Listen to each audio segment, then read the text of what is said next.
Hello，欢迎来到今天的图解解析。今天我们要彻底颠覆你对某个日常助眠小帮手的认知。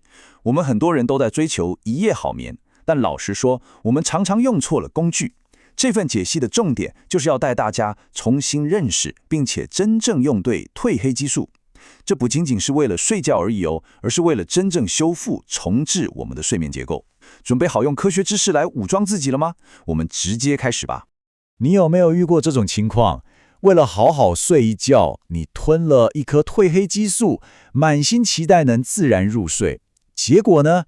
隔天早晨醒来，你不仅没有觉得神清气爽，脑袋反而超级昏沉，简直就像被大铁锤狠狠敲过一样，经历了一场难受的睡眠宿醉。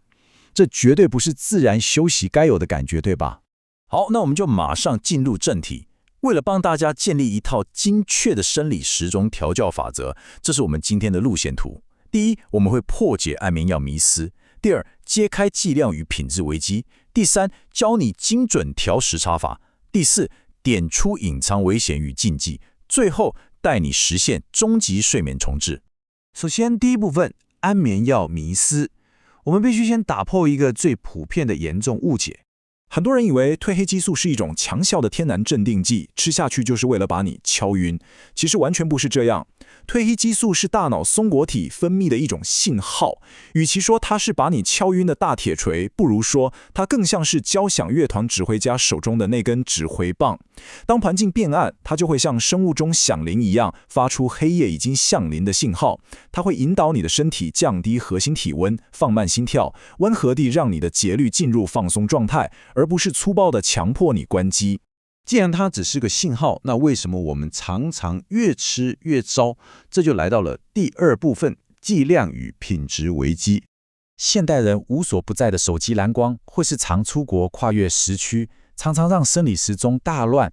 我懂那种想赶快睡着的焦虑感。你心想，吃多一点应该更有效吧？于是吞下了10毫克甚至更高的超大剂量。结果多绝对不代表好，过高的剂量不仅调不了节律，还会引发隔天头痛、眩晕，白天过度嗜睡，也就是注意力不集中的宿醉效应。你本来想解决白天没精神的问题，结果超大剂量反而直接制造了这个问题。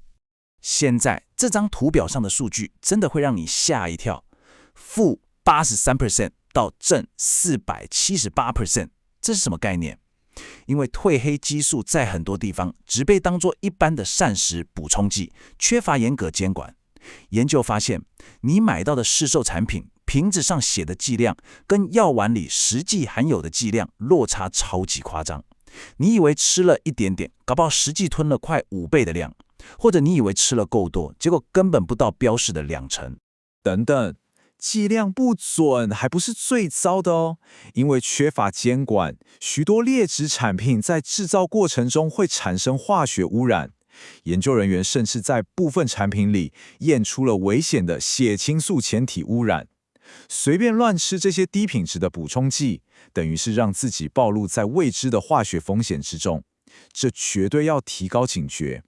告别了盲目乱吃的危机，我们来到第3部分，精准调时差法。接下来要教你科学化调校生物钟。这套无痛克服跨国时差的终极方案只有3个步骤。步骤1，微剂量，只要0.3到5毫克就够了，因为这样就能完美模拟大脑天然的浓度。步骤2，时机，要在目标就寝时间前2到3小时吃，给大脑足够的时间接受提早入夜的讯号。步骤3，超级关键，零蓝光。如果你边吃边滑手机，荧幕的蓝光会让大脑以为现在是大白天，直接把你刚吞下去的荷尔蒙效果全部抵消掉。刚是出国调时差的做法，那如果你只是平常有点入睡困难呢，请注意这个微调策略。你需要更小的剂量，大概只要0.5到3毫克就好，而且时间要缩短到睡前30到60分钟，这就是精准的时机，才能温和地把你推入放松状态。不过事情还没完，第4部分，隐藏危险与禁忌，这是有关医疗安全的重点。我要讲一个几乎没人知道的惊人事实：褪黑激素会暂时抑制胰岛素的分泌，这代表什么？这代表你吃了褪黑激素之后，绝对不能再吃宵夜了。如果你吃了，身体没有足够的胰岛素去处理这些食物，会引发严重的夜间血糖飙高，这点千万要记住。除了饮食，褪黑激素还会牵动全身的免疫调节。如果你是以下这些族群，请严格避免使用。患有自体免疫疾病，像是红斑性狼疮或类风湿性关节炎，服用它会引发严重的免疫反噬。孕妇与哺乳期妇女也不该用，避免影响胎儿。如果你正在吃抗凝血剂，它会增加出血风险，而对癫痫患者来说，它可能会增加发作频率。这些族群真的要非常小心，或者一定要有医生监督。我们破除了迷思，看清了危机跟禁忌。最后第5部分，终极睡眠重置，让我们用科学的方法来安全征服睡眠障碍。说到底，褪黑激素真的不是强迫你关机的安眠药，它是你生理时钟的专属精准校准器。只要你用对低剂量，抓准时间，并且严格避光，你就能平顺地克服长途飞行的时差，把作息拨回正轨。最棒的是什么？就是你能彻底挥别那种脑袋昏沉的早晨宿醉感，充满活力的醒来。今天的解析就到这边。我想留一个问题给大家：我们一直以来是不是都用蛮力在对抗睡眠问题？但科学告诉我们，顺应跟调效才是真正的解答。今晚你准备好，别再跟生理时钟硬碰硬，开始用今天学到的精准协议，永远改变你跟睡眠的关系了吗？去试试看，拿回你应得的完美睡眠吧。